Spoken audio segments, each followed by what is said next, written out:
200 meters from our fixed position to the south. That's when I stepped on a landmine and I was injured. And then before I could even get my tourniquets, my guys were already on me. They threw the tourniquets on me, got me in the stretcher. They loaded me in a truck, waited for the bird and loaded me on the bird, and that's all I remember.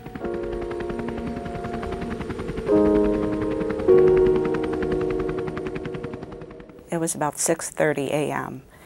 and I had left my house and was in my driveway when I heard the phone ringing. And I was notified that he was on a foot patrol and he was injured by an IED and that his legs were amputated. And that's when I knew how close Paul had come to, how close I had come to losing him.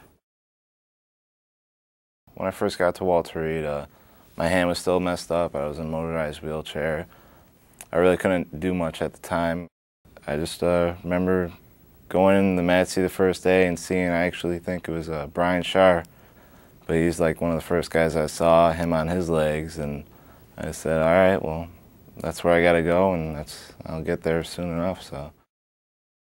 Like when I go home to visit, I try to be in my legs majority of the day, like I said, but you can't be in them all day. I mean, you need your break, your skin breaks down, muscles get sore, so you gotta take a break. And the problem at my mom's house is there's pretty much steps, stairs everywhere. Anytime I need to go to the bathroom, I actually have to put a chair in the bathroom and then hop from my chair because the doors aren't wide enough. So I have to go from my chair to a chair, and sometimes another chair to get to, the toilet or the shower and stuff like that.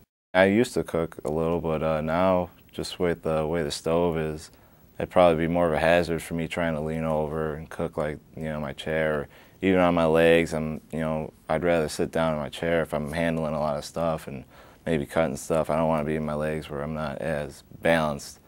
Oh, it's extremely inconvenient. He can't get through the bathroom doorways. And we have to line up chairs. And, sometimes his brother forgets to put the chairs back into the bathroom so that, if no one's home to put the chairs back, Paul will struggle on his own to do that. There are times when I leave the house and he's in the basement.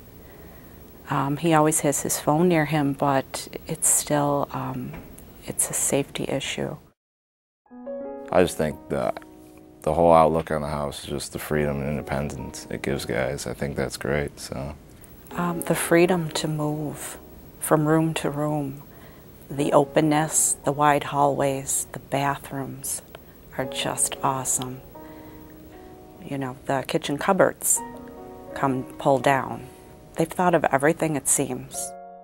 Yeah, definitely the fact that I could, come home, easily access the house, and everything's right there, so whatever I need to do, whether it's put groceries away or hang up my hockey gear, I can do it, and it's all right there.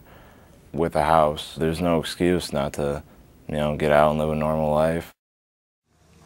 And I just think that the way the country's come together and been able to agree on something, it makes you pretty proud to be American. It's very encouraging to know that there are so many Americans out there aware of the needs for our vets, and that they appreciate their service and sacrifice. It means a lot. It means a real lot.